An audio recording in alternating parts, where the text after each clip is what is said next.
맥박 결손 여부를 확인하기 위해서 요골 맥박과 동시에 측정해서 비교해야 되는 맥박을 물어보고 있거든요.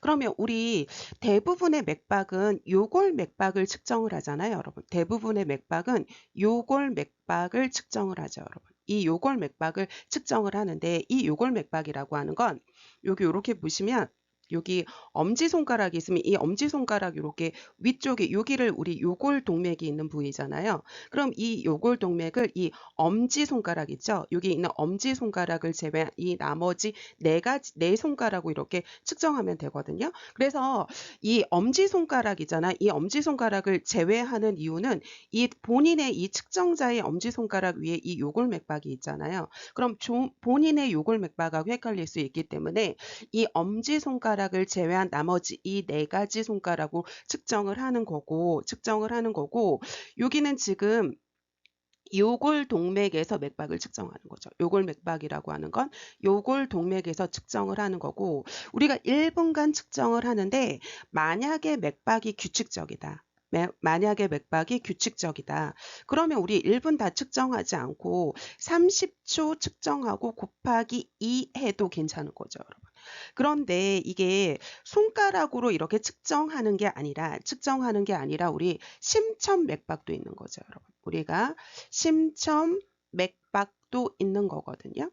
그런데 이 심천 맥박이라고 하는 건 청진기로 측정을 하는 거죠, 여러분. 얘는 심천 맥박은 청진기로 심천 부위, 심장 부위를 측정을 하는 거예요. 청진기로 여기 있는 심장에 있는 어느 부위를 측정을 하는 거냐면 심천 부위. 이 심천 부위를 측정을 하는 거라고 생각을 하시면 되거든요. 그래서 우리가 이렇게 사람이 있을 때 여기가 좌축이고 여기가 우축이면 심장은 자기 한 이렇게 주먹만 한데요. 이렇게 주먹만 한데 자기의 이 좌축으로 이렇게 살짝 치우쳐져 있거든요. 그래서 이 좌측에 이 쇄골이 있잖아요.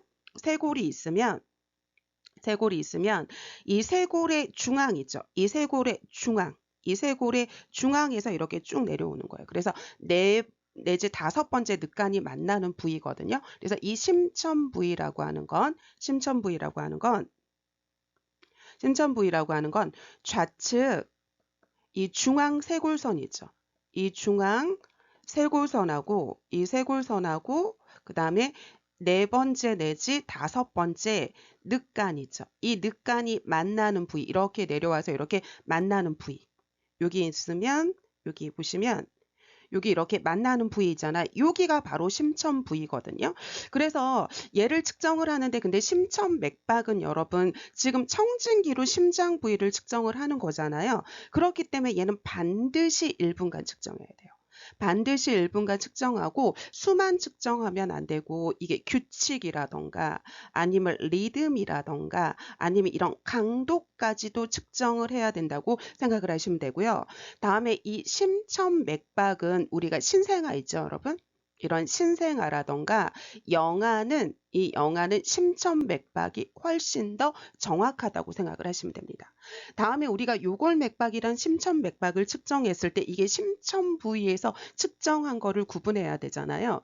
그러니까 우리가 이 심천 맥박은 이 에이펙스 해가지고 에이펙스가 심점이거든요. 그래서 이런 표시를 하면 이거는 심천 맥박이라는 뜻이라고 생각하시면 됩니다. 그러면 요거를 좀 더 지우고 살펴보도록 할게요.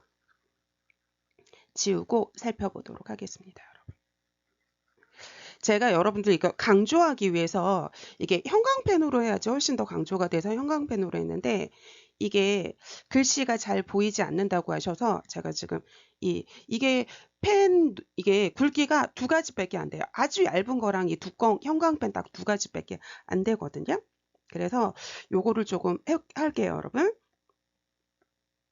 그러면 여기 보시면 이 요골 맥박과 심천 맥박 있잖아요. 그럼 얘를 측정을 했더니 얘가 요골 맥박하고 심천 맥박은 원래 같아야 되잖아요. 여러분 같아야 되는데 얘가 이게 10 이상 숫자가 10 이상 차이가 나는 거예요. 10 이상 이렇게 차이가 나는 거예요. 10 이상 차이가 나면 이거 지금 차이가 나는 거잖아요, 여러분. 그럼 이렇게 차이가 나는 거니까 이걸 갖다가 우리 뭐라고 하니까 차이가 나니까 차질맥이라고 얘기를 해요. 차질맥. 다음에 이 차이가 나니까 이걸 갖다가 우리 뭐라고 하는 거냐면 맥박 결손이라고 얘기를 합니다, 여러분. 차이가 나니까 맥박 부위가 숫자가 결손된 거잖아요. 원래는 같아야 되는데. 다음에 이걸 거꾸로 결손 맥박이라고 해도 돼요, 여러분. 결손 맥박이라고 거꾸로 해도 되고요. 다음에 얘를 줄여서 그냥 결손맥이라고 해도 됩니다, 여러분. 결손맥이라고 해도 되거든요. 그러면 이럴 때 그러면 요럴 때 여러분, 요럴 때 이 차질맥, 차이가 나는 여기 요골맥박하고 심천맥박하고 10 이상 차이가 나타나는 차질맥, 맥박 결손, 결손맥박, 결손맥이 나타날 때는 두 명의 간호조무사가 이 요골맥박과 심천맥박을 동시에 측정을 해서 이게 정말 어느 정도 차이가 나는지 다시 한번 확인을 해야 되는데 요거를 측정할 때는 반드시 1분간 측정을 해야 되는 거고요. 다음에 수라던가 리듬이라던가 규칙성이라던가 강도까지 측정해야 된다고 생각하시면 됩니다. 그래서 여기서 보시면 이 결손 맥박, 맥박 결손을 측정하기 위해서는 요골 맥박이랑 심천 맥박을 동시에 측정해봐야 되는 거죠, 여러분. 그러니까 답은 2번의 심천 맥박이라고 생각하시면 되겠습니다. 다음은 72번 문제 풀어보도록 하겠습니다. 혈압이 실제보다 낮게 측정되는 경우에 대해서 물어보고 있거든요. 그럼 여러분 우리 혈압은 위치에 따라서 나이에 따라서 상황에 따라서 여러 가지 혈압이 높게 측정되기도 하고 낮게 측정되기도 하거든요. 그러면 이게 일반적인 거를 조금 살펴보면 첫 번째는 우리 혈압은 연령에 따라서도 조금 달라지잖아요. 그죠? 연령에 따라서도 달라져서 그래서 우리가 노인이 가장 혈압이 높잖아요. 그죠? 그래서 이게 노인이 가장 혈압이 높다라고 생각을 하시면 되고요.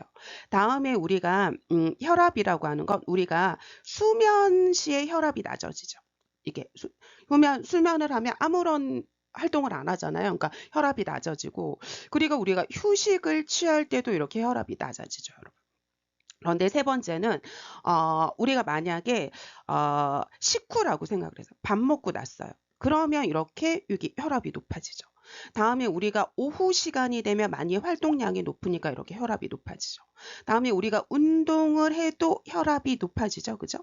다음에 우리가 네 번째는 바로 뭐냐면 우리가 스트레스 상황이잖아요. 이런 스트레스 상황이 있어도 당연히 혈압이 높아지겠죠, 여러분? 그런데 여기서 여러분들이 이 혈압을 높여주는 이 스트레스 호르몬에 대해서도 조금 알고 계셨으면 좋겠는데요. 이 스트레스 호르몬을 우리 에피네피린이라고 하잖아요. 그죠? 이 에피네피린이 이 스트레스 호르몬이 나왔을 때 혈압이 높아지고 그리고 이 갑상선 호르몬 있죠. 이 갑상선 호르몬인 이 티록신 있죠. 이 갑상선 호르몬인 이 티록신도 이 혈압을 조금 높여주는 호르몬이라고 조금 생각하시면 되겠습니다, 여러분. 그런데 여기는 지금 혈압이 낮게 측정되는 경우에 대해서 지금 살펴보고 있는 거잖아요. 그럼 이 혈압이 실제보다 낮게 측정되는 경우는 딱 세 가지 정도만 여러분들이 기억하시면 되거든요, 여러분. 그럼 첫 번째는 바로 뭐냐면 여러분 우리가 여기 있는 상완동맥 있잖아요. 여기 있는 상완동맥 커프를 이렇게 감잖아요. 그럼 여기 있는 이 커프 있죠. 그럼 이 커프 있잖아요. 이 커프의 폭이 여기 있는 이 커프의 폭이 넓은 경우는 혈압이 낮게 측정이 됩니다, 여러분. 커프의 폭이 넓으면 혈압이 낮게 측정이 되고요. 다음에 두 번째는 바로 뭐냐면 우리가 이 팔의 높이는 심장하고 같아야 되잖아요. 그죠? 심장하고 같아야 되잖아요. 그럼 이 팔의 높이 있죠.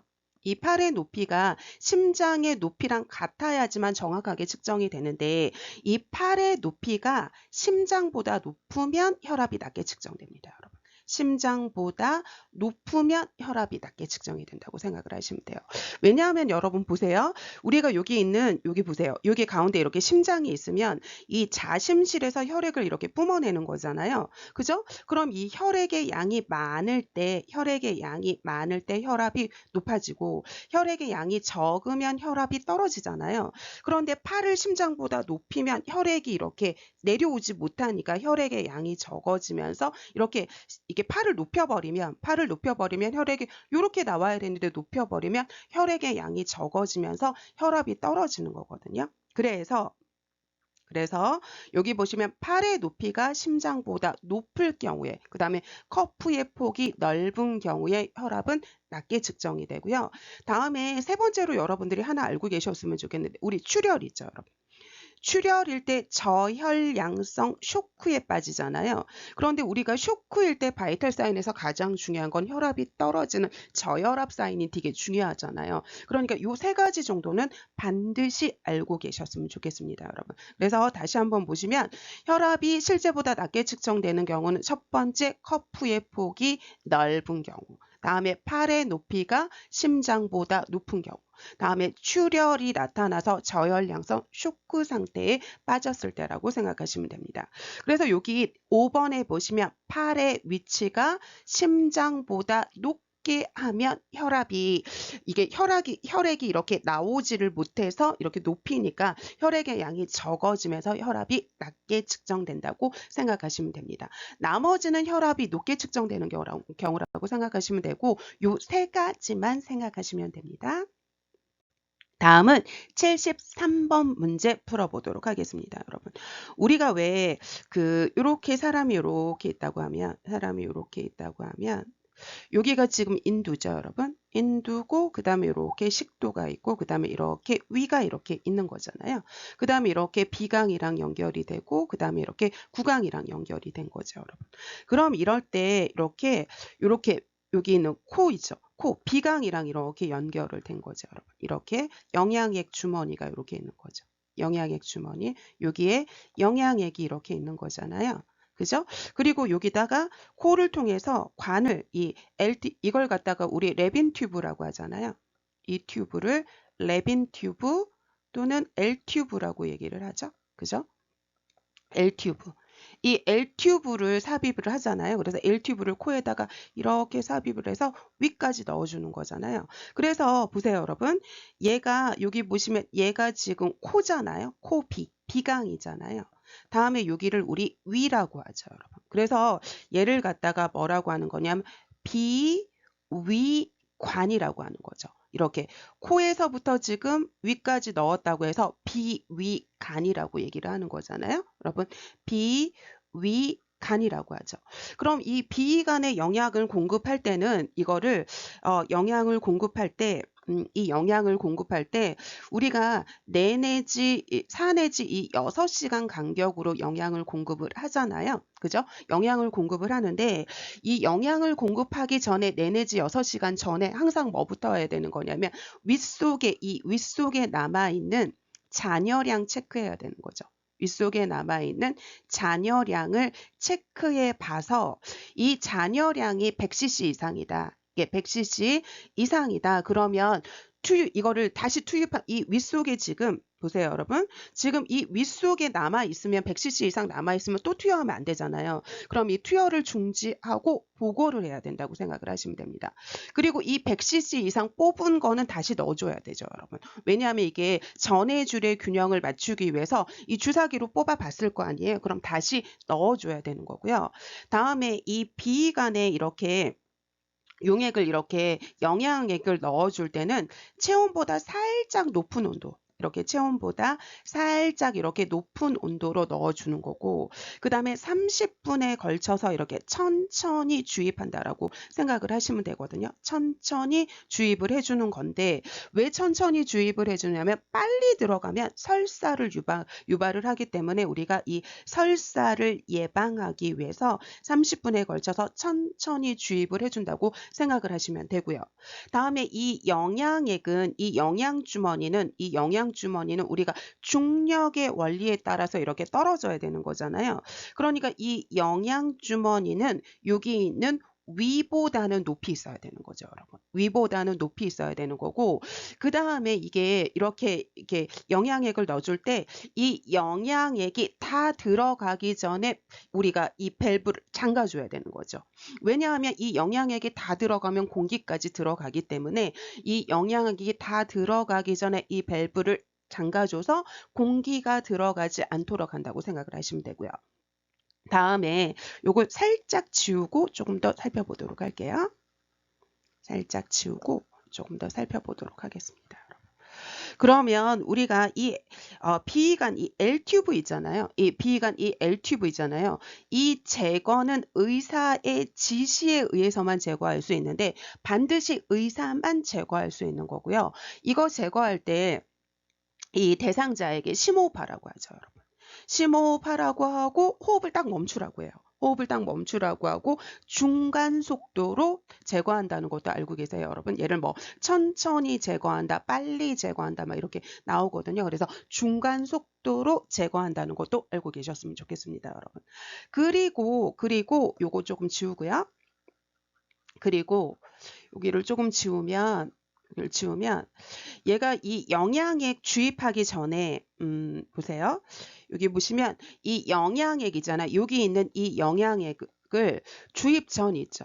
이 주입 전에도 해야 되고 주입 후에도 물 있죠. 이 물을 한 30cc 정도 주입을 해봐야 되는 거거든요. 위간에 이 물을 30cc, 이 밀리리터, 이 30ml, 30cc 정도 주입을 해야 되는데 왜 그래야 되는 거냐면 이 영양액을 주입하기 전에는 이 위관이죠. 이 관의 개방성을 유지하려고 하는 거고 다음에 후에 하는 거는 혹시라도 남아있는 거를 끝까지 다 집어넣어서 간의 이 비관의 개방 상태를 유지하려고 하는 거거든요, 여러분. 그래서 우리가 주입 전 후에 물을 한 30cc 정도 넣어가지고 이 관에 아예 아무것도 없게끔 하는 거거든요, 여러분. 그래서 이 개방 상태, 위관의 개방성을 유지하기 위해서 이거를 주입하기 전에도 물을 한 30cc 정도 주입해주고 주입하고 난 후에도 이 음식물이 다 들어가서 위관의 개방성을 유지해 준다고 생각하시면 됩니다, 여러분. 그래서 73번의 답은 5번이라고 보시면 되겠습니다. 다음은 74번 문제 풀어보도록 할게요. 그럼 여기 보시면 섭취량과 배설량에 대해서 옳은 거거든요. 그러면 우리 이걸 조금 정리를 해보면 우리 저번에도 정리를 했지만 이걸 조금 정리를 해보면요, 여러분. 이 섭취량이라고 하는 건 경구투여 더하기 비경구투여죠, 여러분. 비경구투여라고 생각을 하시면 되죠, 여러분. 그래서 우리가 이 경구투여는 입으로 들어간 건 다 경구투여라고 하는 거잖아요. 입으로 들어간 건 다 경구투여라고 하는데 그런데 이 얼음 있죠? 이 얼음은 2분의 1로 계산하는 거죠, 여러분. 그래서 얼음이 녹으면 부피가 줄잖아요. 그러니까 2분의 1로 계산을 하는 거고 이 비경구투여에 해당되는 게 우리가 바로 뭐냐면 정맥으로 주입한 거라던가 그죠? 아니면 우리 수혈이라던가 아니면 우리 비관으로 주입된 거 있잖아요. 이 관으로 주입된 거 있죠, 여러분. 그리고 이게 비경구투여잖아요. 다음에 또 이 배설량이라고 하는 거 있잖아요. 이 배설량은 배설량 중에서 가장 중요한 건 우리가 소변이잖아요. 왜냐하면 얘가 일일 소변 배설량이 1.5리터나 되잖아요. 일일 소변 배설량이 1.5리터나 되기 때문에 이 소변이 배설해서 가장 중요하죠. 그죠? 가장 중요하고 그 다음에 이제 우리가 구토한 거 있죠. 이 구토한 것도 이 배설량에 해당이 되고 그 다음에 우리 상처에서 나오는 이 상처 배액량도 뭐에 해당이 되는 거냐면 여기 배설량에 해당이 되고 그 다음에 이제 네 번째는 이렇게 보시면 되죠, 여러분. 이걸 보시면 이렇게 보시면 우리가 왜 땀나는 걸 발한이라고 하잖아요. 그럼 발한은 배설에 해당이 안 돼요. 그런데 우리가 심한 발한 있죠. 이 심한 발한은 배설에 해당이 되죠, 여러분. 다음에 우리가 정상 호흡 있잖아요. 그럼 정상 호흡은 해당이 안 됩니다, 여러분. 그런데 우리가 과다 호흡 있죠. 그럼 이 과다 호흡은 해당이 되고요. 다음에 6번째 정상 대변은 해당이 되지 않거든요. 그런데 우리가 설사 있죠. 이 설사 같은 거는 우리가 해당이 된다는 것도 알고 계셔야 됩니다, 여러분. 그러면 하나하나 살펴보도록 하겠습니다, 여러분. 그러면 위관 영양액은 일단 들어온 거니까 얘는 섭취량에 해당이 되죠. 그러면 우리가 솔직히 1g을 2ml로 환산한다고 하는데 얘가 조금 제가 얘기를 해드리면 여러분 보세요. 우리가 미리그램이라는 것도 있고 g이라는 것도 있죠, 여러분. 그 다음에 우리가 미리리터라고 하는 것도 있고 그 다음에 리터라고 하는 것도 있잖아요. 그럼 이럴 때 보세요, 여러분. 이럴 때 이 미리그램, g은 무게를 재는 단위예요. 다음에 이 미리리터랑 리터는 얘는 부피를 재는 단위예요. 그러니까 얘를 정확하게 환산한다는 건 조금 불가능합니다, 여러분. 불가능하지만 1g은 1ml로 환산을 하는 거지 이게 2ml는 아니고요. 그리고 이거 정확하게 환산 자체가 조금 불가능하다고 생각을 하시면 됩니다, 여러분. 다음에 여기를 조금 지우고 살펴보도록 하겠습니다. 여기를 조금 지우고 살펴보도록 할게요. 지우고 살펴보도록 할게요. 그러면 여러분 지우고 조금 살펴보도록 할 건데요. 여기 보시면 우리가 소변 있잖아요. 이 소변 반드시 알고 계셔야 되거든요, 여러분. 이 소변은 우리가 정상부터 조금 살펴볼게요, 여러분. 우리가 소변의 정상부터 조금 살펴보도록 하겠습니다. 그럼 정상은 하루에 1일 1.5리터가 나오는 게 정상입니다. 이거 꼭 외우셔야 됩니다.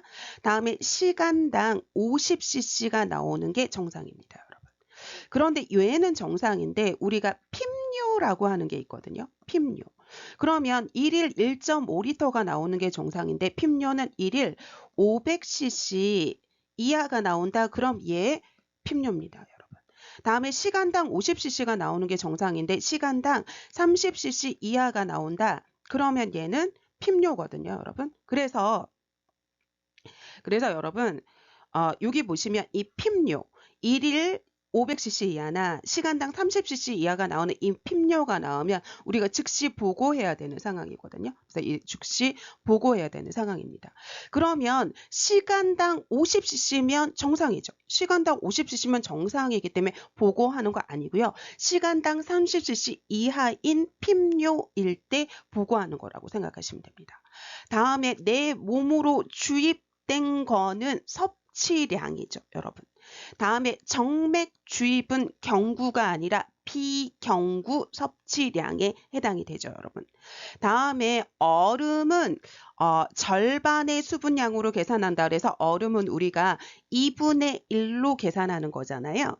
그러니까 74번의 답은 5번이라고 생각하시면 되겠습니다. 다음은 75번 문제 풀어보도록 하겠습니다. 성인 환자의 배출 관장할 때 간호보조 활동으로 옳은 거거든요. 그러면 우리 이거를 갖다가 하나하나 조금 정리해 보는 시간 가져보도록 할게요. 색깔 좀 바꾸고요. 정리하시는 시간을 가져보면 이 관장을 하면 일단 우리가 둔부 부위에 이 둔부 밑에 우리가 일단 방수포 깔아야겠죠, 여러분. 둔부 밑에 방수포를 깔아야 되고요. 그죠? 다음에 우리가 이걸 하기 위해서 우리가 항문에 관장촉을 삽입해야 되기 때문에 항문이 노출되기 쉬운 자세를 놔야 되잖아요. 그러니까 우리가 이 체위가 좌측 심스위를 취하는 거죠, 여러분. 좌측 심스위를 취하고요. 그리고 난 다음에 배에 힘을 주면 관장촉을 삽입할 수 없습니다, 여러분. 그러니까 우리가 배에 힘을 빼야지만 관장촉이 삽입되거든요. 그래서 이 배에 힘을 빼주기 위해서 우리가 어떻게 하는 거냐면 환자분에게 아 하세요 하는 거죠, 여러분. 아 하세요 하거나 아니면 우리가 심호흡 하세요 하는 거예요, 여러분. 심호흡 하세요 하면 배에 힘이 빠지거든요. 그럼 이 배에 힘이 빠지게 하고 난 다음에 이 관장촉 끝에 수용성 윤활제를 바르죠. 잘 들어가게 수용성 윤활제를 바르는 거죠, 여러분. 이 수용성 윤활제를 바르고 우리가 배꼽 방향으로 삽입하는 거죠, 여러분. 배꼽 방향. 이 배꼽 방향으로 삽입을 하는 거고요. 그리고 이 삽입할 때 어떻게 해야 되는 거냐면 우리가 5번째는 이 성인인 경우에 어떻게 하는 거냐면 이 관장 용액 있죠. 이 관장 용액의 온도는 한 40도씨 정도라고 생각을 하시면 됩니다, 여러분. 다음에 성인인 경우에 이 용액은 한 750에서 한 1000cc 정도 넣어준다고 생각을 하시면 되거든요. 그러면 여기서 여러분들이 알고 계셨으면 좋겠는 게 성인인 경우에 750에서 1000cc 넣어주잖아요. 그러니까 간장 쪽 삽입할 때 배꼽 방향으로 삽입하는데 7.5에서 한 10cm 정도 삽입한다고 하면 안 까먹어요. 이게 750에서 1000cc 정도 넣어주니까 7.5에서 10cm 정도 삽입한다고 생각을 하시면 됩니다, 여러분. 그리고 이렇게 삽입을 하고 이 관장 통의 높이도 되게 중요하잖아요, 여러분. 이 통높이가 한 40cm 정도로 이렇게 해주는 거죠. 통높이가 40cm 정도고 이 관장 용액이 다 들어가면 우리가 공기가 들어가기 때문에 관장 용액이 다 들어가기 전에 잠가주는 거고요. 다음에 이 관장을 하고 난 다음에 우리가 5 내지 10분 정도 보유했다가 참았다가 화장실에 가도록 한다고 생각하시면 되죠, 여러분. 그러면 우리 하나하나 살펴보도록 하겠습니다, 여러분. 그러면 우측 심수위가 아니라 좌측 심수위 취해야 되는 거고요. 다음에 이 관장 용액의 온도는 제가 40도씨 정도라고 했잖아요. 그러니까 아니죠, 여러분. 다음에 우리가 풍선을 부풀리는 건 우리가 관장일 때 하는 게 아니고요. 우리가 얘는 관장일 때 해주는 게 아니라 언제 해주는 거냐면 우리 유치도뇨 할 때 해주는 거잖아요. 유치도뇨. 소변에 대한 이 유치도뇨일 때 풍선을 부풀려 주는 거지 관장일 때 하는 거 아니고요. 다음에 이 관장액이 주입되는 동안 배의 힘을 빼야 되거든요, 여러분. 배의 힘을 빼야 되기 관장 촉이 삽입될 때 그래서 배의 힘을 빼서 아 하세요, 심호흡하세요 하는 거고요. 관장 용액이 주입되면 여러분 숨을 참으면 안 되는 거죠, 여러분. 숨을 참으면 안 되고요. 다음에 이 관장 용액이 주입이 되면 적어도 5 내지 10분 동안 보유하고 난 다음에 그 다음에 화장실 가는 거잖아요. 그러니까 10분 동안 참은 후에 배변한다. 5번이 맞는 답이라고 생각하시면 됩니다. 그래서 75번의 답은 5번이라고 보시면 되겠습니다. 다음은 76번 문제 풀어보도록 할게요. 유치도뇨라고 하는 건 우리가 왜 이런 거잖아요, 여러분. 소변을 받고 그냥 빼버리는 건 그냥 소변만 받고 빼버리는 건 바로 뭐냐면 단순도뇨라고 하죠, 여러분.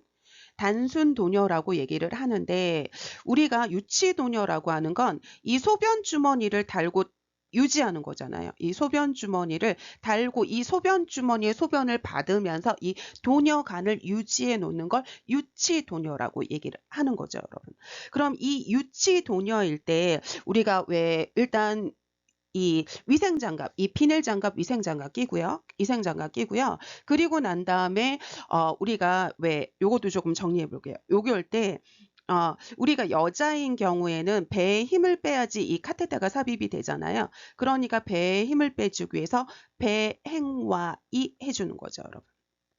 그래서 이렇게 누웠을 때 이렇게 무릎을 세우고 다리를 벌려서 여기 요도 부위를 노출하기 위해서 배행와이 해주고 배에 힘을 빼야 되니까 이렇게 무릎을 세운다고 생각을 하시면 되거든요.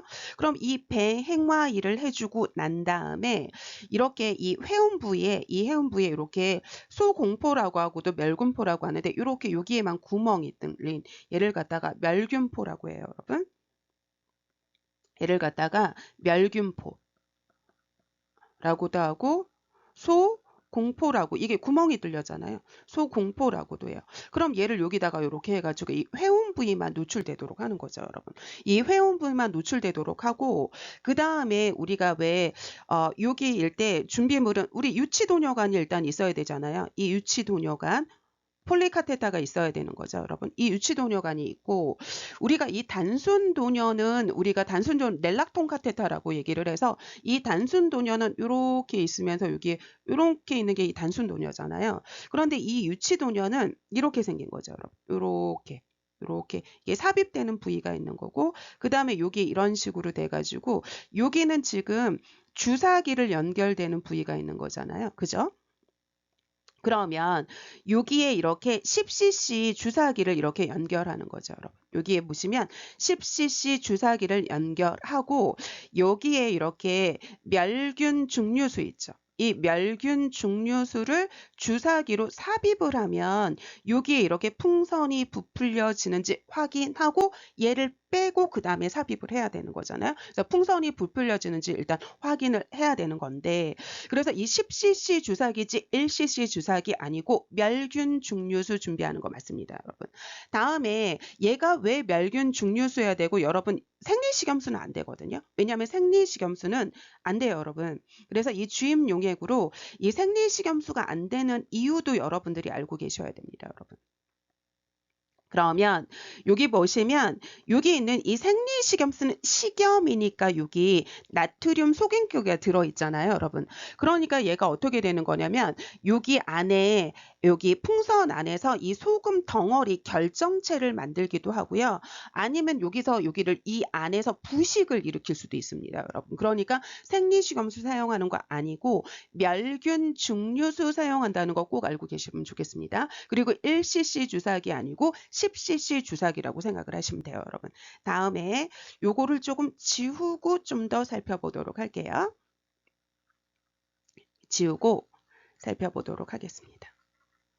그럼 지우고 살펴볼게요, 여러분. 그러면 여기 보시면 이럴 때 요렇게 있죠, 여러분. 요렇게 있어요, 여러분. 요렇게 있죠. 그러면 여기가 요도고 질이고 항문인 거죠. 그리고 여기 두둑두둑한 부분이 바로 뭐냐면 대음순이고, 그 다음에 여기가 바로 뭐냐면 여기가 소음순이잖아요. 여기가 바로 뭐냐면 소음순이죠. 그러면 우리가 일방향으로 여기를 소독을 해주는 거잖아요. 일방향으로 소독을 해주는 거죠. 그래서 우리가 요도는 요도에서 이렇게 항문 방향으로 이렇게 소독을 해주는 거죠, 여러분. 다음에 우리가 대음순을 먼저 소독하고 그 다음에 소음순 소독한다는 거 알고 계셔야 되죠. 그래서 이 대음순을 먼저 소독을 해주고 그 다음에 여기 있는 소음순 소독해 주는 거고, 한 번 닦고 버리고 한 번 닦고 버리고 한 번 닦고 버리는 거고요. 다음에 여기 요도에 이 폴리카테터를 이렇게 삽입을 해주는 거죠. 이 폴리카테터를 이렇게 삽입을 해주는 거잖아요. 그러면 이렇게 삽입을 해줬을 때 여기 부위를 조금 지우고 볼게요. 그럼 이렇게 삽입을 해줬을 때 보세요. 여기가 양쪽이 신장입니다, 여러분. 여기가 신장이고, 그 다음에 요관이고, 이렇게 방광이고, 그 다음에 요도예요. 그럼 여기가 지금 방광이에요. 다음에 여기가 지금 요도입니다. 그 다음에 여기 이렇게 소변이 차 있는 거라고 생각을 하시면 돼요. 그러면 우리가 이렇게 요게 지금 요도에 지금 폴리카테터를 넣어줬잖아요. 삽입해줬잖아요. 여기다 이렇게 삽입을 해줬죠. 그럼 이렇게 삽입을 해줬으면 소변이 나오는 시점에서 한 1, 2cm 더 올리잖아요. 그럼 이렇게 방광까지 올라가거든요. 그럼 이럴 때 여기 옆에 주사기 이렇게 연결된 부분이 있었잖아요. 그럼 여기에다가 이제 10cc 되는 시린지로 멸균 중류수를 넣어주면 이렇게 여기 풍선이 이렇게 부풀려지거든요, 여러분. 풍선이 부풀려지면 얘가 절대 안 빠지죠. 그리고 얘를 갖다가 풍선 부풀려 버리고 난 다음에 살짝 잡아 당겨봐서 얘가 안 빠지는지도 좀 확인을 하셔야 됩니다, 여러분. 그리고 난 다음에 얘가 이렇게 소변 주머니랑 이렇게 연결된 거잖아요. 그러면 여기서 중요한 거 요것도 알고 계셔야 되거든요, 여러분. 우리가 중력의 원리로 소변이 배출이 되려면 우리가 여기 방광이죠. 방광보다 소변 주머니는 아래에 있어야 되는 거죠, 여러분. 그런데 이 방광이 아랫배에 있거든요. 그러니까 우리가 방광보다 아래에 있다라고 표현도 하기도 하지만 우리가 아랫배보다 아래에 있다, 그 다음에 뭐 하복부보다 아래에 있다고 해도 아셔야 되고요. 근데 이게 중력의 원리에 의해서 이게 방광보다 아래에 있기는 해야 되는데 바닥에 닿으면 안 되죠. 그래서 소변 주머니는 바닥에는 닿으면 안 된다는 것도 알고 계셔야 되고요. 다음에 이 유치 도뇨관을 제거할 때는 반드시 여기 부위에 풍선 부풀린 거 있잖아요. 이거를 제거를 해야지만 이게 요도 점막이 손상이 안 되는데, 이 풍선 부풀린 걸 제거하지 않고 이렇게 빼면 여기 있는 요도를 긁고 나와서 요도 점막이 손상이 되거든요. 그러니까 요도 점막 손상을 방지하기 위해서 이 유치도뇨관을 제거할 때는 풍선부터 제거해야 된다는 것도 알고 계셨으면 좋겠습니다, 여러분. 그러면 우리 하나하나 좀 더 살펴보도록 할게요. 그러면 유치도녀간은 유치도녀간인 폴리카타타고 이 단순도녀간을 우리 넬락탄카테타라고 하는데 이 단순도녀간은 단순도녀일 때 하는 거죠, 여러분. 다음에 제가 아까 10cc 주사기라고 했고요. 다음에 여기 잘 들어가게 수용성 윤활제를 바르고 이 요도에 삽입을 하는 겁니다, 여러분. 다음에 여기 소독할 때 4급 암모늄 염으로 소독을 하는 게 아니라 4급 암모늄 염으로 소독을 하는 게 아니라 우리가 클로르헥시딘으로 주로 많이 합니다, 여러분. 클로르헥시딘이라고 얘기를 하거든요. 요걸로 주로 더 많이 소독을 해줍니다, 여러분. 그래서 76번의 답은 2번이라고 보시면 되겠습니다. 다음은 77번 문제 풀어보도록 하겠습니다. 그럼 여기 보시면 멸균 용액을 멸균 용기에 준비하는 방법이거든요. 그러면 여기 이렇게 있으면 이렇게 멸균 용액이 여기 들어있어요. 그럼 이 멸균 용액을 여기 보시면 이 멸균 용기에 지금 이렇게 붓는다는 얘기인 거잖아요, 여러분. 그럼 이럴 때 보세요, 여러분. 이렇게 여기 보시면 이게 보이실까요? 잘 안 보이시나? 이거 어떻게 해야지 보이지? 여기 보시면 이렇게 할게요. 잘 안 보이네. 이게 보였으면 좋겠는데 여기에 지금 화면상에 안 보여요, 여러분. 그러면 우리가 그냥 할게요, 여러분.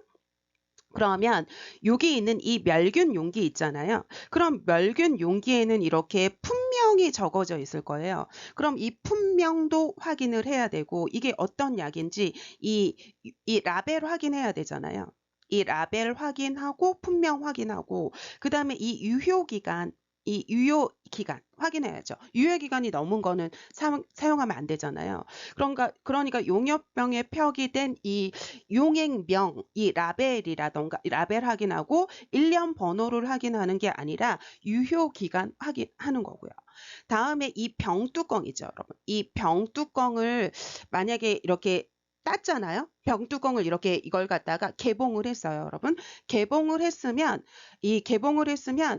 용액병을 개봉을 했으면 이 개봉한 날짜, 시간 적어둬야 되는 거니까 3번 맞습니다, 여러분. 다음에 이거 뚜껑 들고 있을 때 이건 보일지 모르겠는데 왜 안 보일까요? 이게 화면상에 안 비치네요, 여러분. 그럼 이 뚜껑을 갖다가 들고 있을 때 이 뚜껑을 갖다가 이렇게 했어요, 여러분. 그럼 여기를 내면이라고 생각을 해보세요, 여러분. 그럼 들고 있을 때는 이 내면이 아래로 가도록 들고 있는 거고 얘를 바닥에 놓을 때는 내면이 위로 가게 바닥에 놓는 거죠, 여러분. 다음에 여기 보시면 여기 부위 있잖아요. 여기 보세요. 여기 보시면 이 병뚜껑을 제거한 여기 입구 있죠. 여기 용액의 여기 입구 따르는 이 입구는 오염된 거라고 간주를 하거든요. 그러니까 우리가 용액을 조금 소량 따라 버리고 사용을 하는 거고요. 그래서 우리가 연고도 뚜껑 제거하고 처음 나온 연기는 우리가 꺼지로 멸균 꺼지로 닦아 버리잖아요, 여러분. 그러니까 요거 닦아버리고 하는 거고 그 다음에 이 라벨 있죠. 이 라벨이 위로 올라가게 하고 난 다음에 따라야 되는 거고 그 다음에 이렇게 한번 따른 거는 오염된 거라고 간주하기 때문에 다시 이 안으로 집어넣으면 안 되죠, 여러분. 그리고 이제 하나하나 살펴보도록 하겠습니다, 여러분. 그러면 여기 보시면 용액병에 표기된 이 품명이라던가 유효기간 확인하는 거지 1년 번호 확인하는 거 아니고요. 다음에 여기 있는 용액을 여기다 따를 때 여기 용기에 닿으면 안 되죠, 여러분. 그래서 용액병의 입구가 용기에 닿으면 안 되고요. 다음에 여기 있는 뚜껑을 이렇게 땄으면 뚜껑을 개봉했으면 뚜껑을 개봉한 날짜 시간 적어둬야 되는 거 맞고요. 다음에 얘를 갖다가 필요 이상으로 많이 따랐다. 그럼 일단 따른 거는 오염된 거라고 간주하기 때문에 다시 부으면 안 되는 거고요. 다음에 여기 보시면 뚜껑을 열고 난 다음에 이 입구가 오염된 거라고 간주하기 때문에 소량 따라 버리고 사용을 해야 되는 거거든요. 그래서 용액을 따라 버리고 사용하는 거지 따라 버리지 않고 사용하는 거 아니죠, 여러분. 그러니까 77번의 답은 3번이라고 보시면 되겠습니다. 다음은 78번 문제 풀어보도록 하겠습니다. 우리가 표준주의 감염관리 지침이거든요. 그러면 이것도 단독으로 묻는 시험 문제가 이걸 묻는 문제가 이 이름을 묻는 시험도 나왔어요, 여러분. 그래서 우리가 이걸 갖다가 표준주의라고도 하고요. 표준주의 감염 지침이라고 하고 아니면 표준 예방 감염 지침이라고 해도 돼요, 여러분. 이 표준주의 감염 지침 아니면 표준 예방 감염 지침이라고도 하거든요, 여러분. 표준주의 감염 지침, 표준 예방 감염 지침이라고 하는데 이거는 이 표준주의 표준 예방 감염 지침은 병원에 입원한 모든 환자한테 적용되는 감염 관리 지침이라고 생각을 하시면 됩니다, 여러분. 그래서 국시에 병원에 입원한 모든 환자에게 적용되는 감염 관리 지침이 무엇인가 해서 이 표준주의 감염 지침, 표준 예방 감염 지침 이 말을 묻는 시험 문제도 나왔으니까 꼭 알고 계셨으면 좋겠습니다, 여러분. 그러면 우리 하나하나 살펴보도록 하겠습니다. 그러면 이 사용하고 난 다음에 이 오염된 세탁물은 어떻게 하는 거냐면 따로 이렇게 분리수거하는 거예요, 여러분. 얘를 갖다가 따로 정상 이렇게 오염되지 않는 세탁물 있죠, 여러분. 오염되지 않는 세탁물하고 따로 이렇게 분리수거를 하는 거죠, 여러분.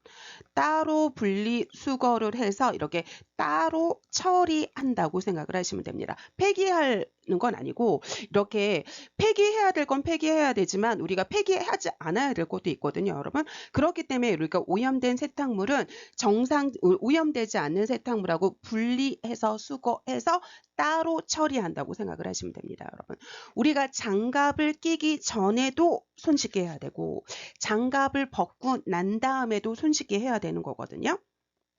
그래서 여기 보시면 장갑을 벗고 난 다음에도 손씻기 해야 됩니다, 여러분. 그래서 장갑을 벗은 후 손위생을 실시한다. 맞습니다, 여러분. 그래서 답 2번이고요. 다음에 이 보안경에 대해서 조금 자세하게 조금 보려고 하거든요. 보안경에 대해서 조금 지우고 조금 자세하게 볼게요, 여러분. 그러면 우리 여기 나온 이 보안경이나 여기 있는 이 보안경이죠. 그럼 이 보안경이나 이 앞면 가리개를 이렇게 이 앞면 가리개입니다, 여러분. 이 앞면 가리개. 얘를 갖다가 사용해야 되는 경우가 있습니다, 여러분. 이 보안경이나 이 앞면 가리개를 사용해야 되는 경우가 있는데 언제 사용하는 경우냐면 우리가 에어로졸 있죠. 이 에어로졸에서 사용을 하고요. 첫 번째는. 두 번째는 바로 뭐냐면 우리가 혈액이나 체액 있죠. 이 혈액이나 체액이 튈 가능성이 있거나 묻을 가능성이 있을 때는 보안경이나 앞면 가리개를 착용을 한다라고 생각을 하시면 됩니다. 그런데 여러분들이 여기 나온 이 에어로졸이죠, 여러분. 이 에어로졸은 뭐라고 하는 거냐면 공기 중에 떠다니고 있는 이 입자가 작은 물질이 공기 중에 부유하고 있다, 떠다니고 있는 공간을 에어로졸이라고 합니다. 그래서 이 에어로졸이나 혈액이나 체액이 튀거나 묻을 가능성이 있으면 이 보안경이나 앞면 가리개를 사용한다고 생각을 하시면 되는데 한 가지만 조금 더 살펴보면 우리가 안경 착용하고 있는 사람 있잖아요. 이 안경. 그럼 이 안경 착용을 한 사람이 이 보안경을 착용을 안 하잖아요. 그럼 이 안경 사이로 혈액이나 체액이 뜰 수 있어요. 그러니까 이 안경을 착용한 사람도 추가적으로 보안경이나 이 앞면 가리개를 착용해야 된다고 생각을 하시면 됩니다. 그러면 여기 분비물이 없대요, 여러분. 보세요. 분비물이 없으면 튈 가능성이 없죠. 그러면 보안경을 차지 않아도 됩니다, 여러분. 그래서 혈액이나 체액이 튈 가능성이 있거나 묻을 가능성이 있을 때 사용하는 겁니다, 여러분. 다음에 여기를 조금 지우고 살펴보도록 하겠습니다, 여러분. 그러면 보세요. 오염된 주사 바늘이죠. 주사 바늘. 그러면 이거 주사 바늘은 날카롭잖아요. 그러니까 우리가 위해 의료용 폐기물에서 날카로운 거는 손상성 폐기물에 이렇게 버린다고 했던 거 기억나시죠, 여러분? 그러니까 여기 보시면 소독해서 폐기하는 거가 아니라 손상성 폐기물. 우리가 폐기한다고 생각하시면 됩니다. 다음에 우리 기침할 때 어떻게 하는 거냐면 이 옷 있죠. 이 옷소매를 갖다가 이렇게 가려서 해야 되는 거거든요. 그래서 보시면 손으로 여기 보세요, 여러분. 여기 보시면 손으로 입과 코를 막는 게 아니라 옷소매로 입과 코를 막아서 기침을 하는 호흡기 예절을 지켜야 되는 겁니다, 여러분. 그래서 78번의 답은 2번이라고 보시면 되겠습니다. 다음은 79번 문제 풀어보도록 할게요. 산화에틸렌가스 이오가스 멸균이죠, 여러분. 이오가스 멸균을 할 때 이 포장을 하고 여는 방법으로 옳은 거거든요. 그러면 우리가 이오가스 멸균 너무 중요해서 요거에 대해서 조금 정리해 보는 시간 가져보도록 하겠습니다. 그럼 이 이오가스 멸균은 일단 여러분 첫 번째는 얘가 한 55도씨에서 해주는 거거든요. 여러분 얘가 55도씨에서 한 105분 정도 해줍니다. 105분 정도 해줘요. 그런데 여기 보시면 55도씨잖아요, 여러분. 그러니까 대부분은 우리가 100도씨가 훨씬 높는데 55도씨에서 해주는 게 이걸 갖다가 우리 냉멸균이라고도 해요. 냉멸균이라고도 얘기를 하거든요.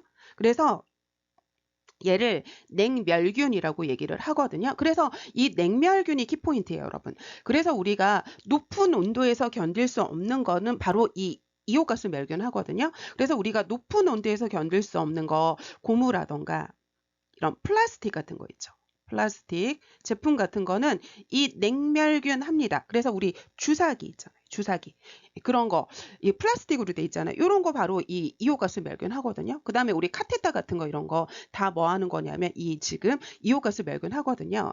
다음에 두 번째는 바로 뭐냐면 특수섬유도 이 특수섬유 우리가 높은 온도에서 이렇게 녹을 가능성이 있는 이런 특수섬유도 냉멸균 합니다, 여러분. 다음에 세 번째 바로 뭐냐면 우리가 끝이 날카로워서 마모될 것 같은 거 있잖아요. 우리가 끝이 이렇게 날카로워가지고 이렇게 마모되기 쉬운 거 있죠. 이 마모되기 쉬운 거는 끝이 날카로워서 마모된 거는 우리가 고압증기 멸균은 수분이 들어가니까 마모되기 쉽거든요, 여러분. 그래서 이런 마모되기 쉬운 거는 이 이오가스 멸균을 한다라고 생각을 하시면 되고요.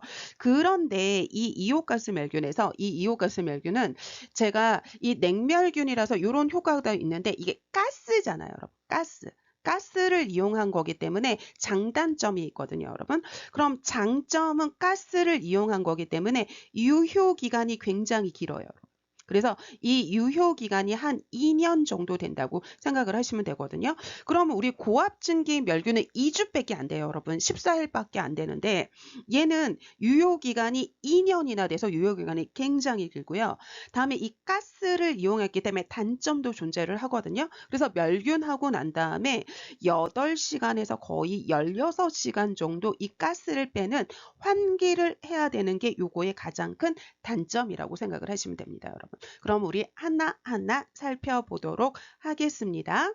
그러면 멸균 직후에 우리가 가스를 이용해서 이 가스를 빼줘야 돼요. 그렇기 때문에 이 멸균 물품을 8시간에서 16시간, 8시간에서 12시간 이상, 그러니까 8시간에서 16시간 정도 환기한다, 통기한다. 1번 맞습니다, 여러분. 그래서 답은 1번이고요. 다음에 우리가 멸균 영역이라고 하는 거 있잖아요. 요거 좀 지우고 조금 볼게요. 지우고 조금 살펴보도록 하겠습니다. 지우고 살펴볼게요. 그러면 우리가 왜 멸균 영역이라고 하는 데가 있잖아요, 여러분. 우리가 멸균 영역이라고 하는 게 있죠. 멸균 영역. 그럼 이 멸균 영역은 가슴에서 허리까지가 멸균 영역이거든요. 그래서 얘가 가슴에서 허리까지죠. 이 사이가 멸균 영역이지 허리 밑으로 내려오면 오염입니다, 여러분. 그런데 여기 보시면 허리 높이 아래로 내려오면 오염이에요. 그러니까 안 됩니다, 여러분. 다음에 제가 끝이 날카로워서 마모되기 쉬운 거는 지금 가스로 하면 마모 안 돼요. 그렇기 때문에 포장지를 이중으로 할 필요 없습니다, 여러분. 다음에 멸균된 포장지가 축축하면 얘는 오염된 거죠, 여러분. 오염된 거로 간주해야 되는 거죠, 여러분. 다음에 이렇게 포장지가 있으면 얘를 제거를 할 때 이 포장지 안에 손가락을 넣어서 벌리면 이거는 오염된 거라고 간주를 해야 되는 거죠, 여러분. 그래서 79번의 답은 1번이라고 보시면 되겠습니다. 다음은 80번 문제 풀어보도록 할게요. 공기주의 격리 지침에 대해서 물어보고 있거든요. 그러면 제가 요거를 두 가지를 비교를 해드리려고 합니다, 여러분. 우리가 비말주의가 있고요. 비말주의가 있고요. 그 다음에 여기 나온 공기주의가 있다라고 생각을 하시면 돼요. 그러면 비말주의는 기침이나 재채기 같은 거 있죠, 여러분. 그래서 얘는 기침, 재채기 같은 거 있죠. 기침이나 재채기 같은 걸로 이렇게 감염이 되는 거라서 입자가 조금 더 커요, 여러분. 입자가 조금 큰데 이 공기주의는 굉장히 입자가 1마이크로미터 이하로 입자가 굉장히 미세하게 작은 거에 의해서 감염되는 거라고 생각을 하시면 되거든요. 그래서 여기를 보시면 보세요, 여러분. 그래서 이 비말주의는 입자가 그래도 조금 크잖아요. 그렇기 때문에 우리가 이 비말주의 같은 경우에는 대부분 이 감염병 환자가 생기면 비말주의 감염병 환자가 생기면 1인실에 격리합니다, 여러분. 1인실에 격리하고요. 그런데 이 공기주의는 입자가 작아서 여기는 1인실이 아니라 우리가 음압병실, 음압 격리한다고 생각을 하시면 돼요, 여러분. 다음에 이 비말주의는 수술용 마스크 착용하고 간호하면 되거든요. 수술용 마스크 착용하고 간호해도 되는데 얘는 안 돼요, 여러분. 그래서 얘는 N95 마스크 있죠. 이 N95 마스크 착용하고 간호를 제공해야 된다고 생각하시면 되거든요. 이 차이를 조금 알고 계셨으면 좋겠고요. 다음에 또 뭐를 조금 알고 계셨으면 좋겠냐면 얘네 두 개는 둘 다 우리가 코호트 격리 가능합니다, 여러분. 이 코호트 격리가 가능해요. 그럼 이 코호트 격리가 가능하다는 거, 이 코호트는 진단명이 같은 환자끼리는 같은 병실에 놔도 돼요. 같은 병실에 있어도 돼요. 그래서 여기는 바로 뭐냐면 진단명이 같은 환자 있죠. 이 진단명이 같은 환자는 1인실로 따로 격리가 하는 게 아니라 같은 병실에 같이 있어도 된다는 게 코호트 격리인데 대신 이거는 호흡기 감염이잖아요. 그렇기 때문에 이 코호트 격리할 때 병실 간의 간격이 병상 있죠. 이 침대 있죠. 침대 이 병상 있죠. 이 병상 간의 간격이 최소 1m 이상은 유지한 채로 같은 병상에 있어야 된다는 것도 알고 계셨으면 좋겠습니다, 여러분. 그러면 우리 하나 조금 살펴보도록 할게요. 그러면 지금 공기주의 음압격리 한다 그랬잖아요. 음압격리 하는데 문을 열어두면 안 되죠, 여러분. 그리고 음압격리 하는 거지 양압격리 하는 거 아니고요. 다음에 우리가 여기 보시면 다른 것도 조금 볼게요. 요건 조금 이따 보겠습니다, 여러분. 다음에 간호조무사가 격리실에 들어갈 경우에 N95 마스크 착용한다. 맞죠, 여러분? 그러니까 4번이 맞는 답이고요. 다음에 5번도 제가 조금 요거를 갖다가 지우고 조금 살펴보도록 할게요. 지우고 살펴보도록 하겠습니다, 여러분. 그러면 우리 공기주의는 굉장히 입자가 작아서 감염이 더 쉽게 될 수 있는 거거든요. 그러니까 우리가 원래는 이 공기주의 환자는 병실 밖으로 나가지 못하게 하는 게 원칙이에요. 원래는 나가지 못하게 하는 게 원칙이거든요. 그런데 의학적으로 필요한 경우에만 나가는 것을 허용합니다, 여러분. 허용하는데 이 나갈 때도 꼭 의료진하고 같이 나가야 되는 거고요. 이 나갈 때 시간도 최소한으로 제한해야 되는 거고요. 다음에 이 공기주의 환자를 돌보는 이런 의료진은 이 수두라던가 이 홍역이라던가 이런 거에 대한 몸의 항체가 형성된 의료진만 이렇게 일할 수 있다라고 생각을 하시면 됩니다. 배치할 수 있다라고 생각을 하시면 됩니다. 다음에 활동성 폐결핵 환자를 코호트 격리한다고 하는데 활동성 폐결핵 환자를 코호트 격리하는 게 아니라 우리 코호트 격리라고 하는 건 진단명이 같은 환자 있잖아요. 그런 이 진단명이 같은 환자를 코호트 격리하는 거거든요. 그리고 우리가 이게 여기 보시면 활동성 폐결핵 환자는 이 활동성이잖아요, 굉장히. 그러니까 이 활동성일 때는 음압격리하기도 합니다, 여러분. 음악 격리하기도 하고 그리고 이건 말 자체가 틀린 거예요, 여러분. 코호트 격리는 활동성 폐결핵 환자를 하는 게 아니라 같은 진단명의 환자끼리 격리하는 걸 코호트 격리라고 하거든요. 그래서 80번의 답은 4번이라고 보시면 되겠습니다. 여러분 여기가 굉장히 길어져 가지고 여기서 끊어 가도록 하겠습니다. 여러분 수고 많으셨습니다.